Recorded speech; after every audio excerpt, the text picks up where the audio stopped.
Hi, I'm Matt from World of Ukes in Carlisle, and I'm going to talk to you about this UT5K from aNueNue. That's the tenor ukulele there that I'm going to review. I'm going to talk about it shortly. If you don't want to hear me talking about it, you can go to the World of Ukes YouTube channel and just get a simple sound demonstration. Okay, so here it is, the UT5K from aNueNue. Absolutely beautiful instrument. It should be beautiful. It has a big price tag. This tenor comes in, at the time of making this video, of £2,999, so not cheap.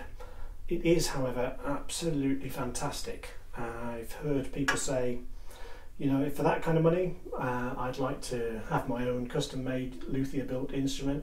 I can understand that point of view. I understand from Johnson at aNueNue that it's an individual luthier who makes these within the aNueNue production facility, so it's kind of there, but you know what you're going to get. It's absolutely magnificent. So let's have a look at some of the details. So if we look at the UT5K body, that is made from all solid koa, so Hawaiian koa. This is 5A grade, so it's the good stuff. I don't know at what point you are allowed to stop adding A's. Oh, you know, is there 6A, is there 12A? I don't know. This is really good stuff. It's beautiful. The flaming is gorgeous, and that top looks wonderful. There's a bit of a reflection of me in the photograph. Don't worry about that. It's a uniform, rich golden colour all across the top. Sides are also solid koa, separated by maple inlay with ebony inlays in that binding.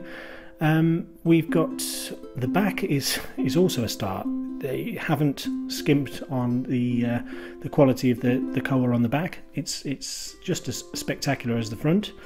Almost a shame to have that hidden by your body when you're playing, but you know, it's not an inexpensive instrument. This it's at the top end, so it should be good, and it certainly is. So we're moving on to the sound hole decoration, which is this lovely asymmetrical pattern made from spalted maple inlays, and then there's some abalone there too. I think the selection of the abalone is particularly clever. It's not the usual aquamarine stuff, which might, I hesitate to say clash, but you know, this is more sandy coloured abalone. It's very pretty, but it's a little bit more subtle, which I think blends in nicely with that spalted maple and the koa top there. The end of the fingerboard, as you can see, shaped around the sound hole, which just looks very harmonious. So if we look at the neck is made from mahogany also. The fingerboard is a very smooth ebony. Now that's one small drawback, not really, but one factor of this ebony fingerboard is aNueNue are known for storing their woods, curing them for a long time, and when they arrive from the factory they are, you know, a little bit dry, a little bit dusty, but as you can see with this one, no problems at all. It's something that I will take care of. The fingerboard is now nice and conditioned. The frets are very well dressed. They are very slightly radiused, and the 36mm nut I think is, I don't personally care for a wider nut than 36. That's just my style. That's not saying that's the right way to go or the wrong way, but the strings are well spaced, so there's plenty of room there. But the stretch from the G to the A string, 30mm, so it feels nice and comfortable. The neck profile isn't too thick, so I also struggle with a really chunky neck, and this just, I don't know, it just feels right. Just feels, I mean, it's very difficult to convey in words what you know, what the feel is like, but it feels good. It feels good. The fingerboard has position markers in the normal places on the fingerboard itself. They're abalone, and there are side dots down the side, which are the principal ones you should be looking at. They are Abalone too, which is a pretty little extra. Then we've got this asymmetrical cutaway shape, which is common to the bird series. It's just a lovely shape. It's different to most instruments that you'll see, and it's really well done. The way it there's quite a large heel joint there, but that butts in nicely, and then you've got this cutaway shape, which is really well, it's just unique. The headstock, slotted headstock, very nicely done. That's got the aNueNue logo inlaid in there, and it's a gloss finished ebony faceplate on there. The tuners, Goto Japanese made SX510. Not come across these before on anything else, but they're extremely precise. This sort of glossy gunmetal kind of colour looks great. They do the job. They're lovely tuners. The Moonbirds have a regular headstock, quite a petite headstock with the Goto geared pegs on. I don't know. Are these better? Are they worse? They're as good. I'd say they're as good as pretty much anything I've ever come across. The bridge is also ebony, which is an interesting shape. This is the 2019 bridge shape, which is exactly the same as far as I can tell as the 2018, but the ends aren't pointy, they're rounded off. Minor detail there, but it looks pretty. And then you've got the compensated bone saddle on there. The strings are aNueNue's own Blackwater. They're really good sounding, ringing, well sustaining, if that's a term, strings. They're very thin. They take some getting used to. They sound fantastic. They're not my strings of choice, but lots of people do like them. I sell a lot of these strings, so they're certainly worth trying. They certainly sound great. I don't know if you've tried Worth Browns. They're even thinner than Worth Browns, but I find those a little bit thin for me. It's a minor point. They sound good. Lots of people like them. Don't let me put you off. Yeah, good strings. Now we've got a bit more detail of the back here, and the that cutaway shape from the rear with the showing the binding, and it's interesting shape, and it's nicely done. The UT5K comes with a lovely wood shell hard case. I'm not a ukulele, but if I was one, I'd happily rest in here. It looks comfy. There's plush lining, and it's a perfect fit. It's made specifically for this. I once tried to buy some of the cases on their own. No. If you want one of these blue cases, then you've got to buy the expensive ukulele to go with it. Exclusive, great cases. You shouldn't ever buy a ukulele based on what kind of case it's got, but it doesn't hurt to have it. The case has the aNueNue logo embossed on it. It's as I say, it's a wood shell case with a blue coating. It's pretty tough. Certainly the construction is really good, and the clasps are sort of brass effect, but they're quite robust too. I've not had any problems, never heard of any problems, so it's a pretty good case. And this is it, what it looks like in the full version. It's a really smart case. So that's the main features summarised. So I think it's time to have a listen to what it sounds like.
So that was it, the UT5K from aNueNue, very special piece of kit. I hope you enjoyed the review. See you next time.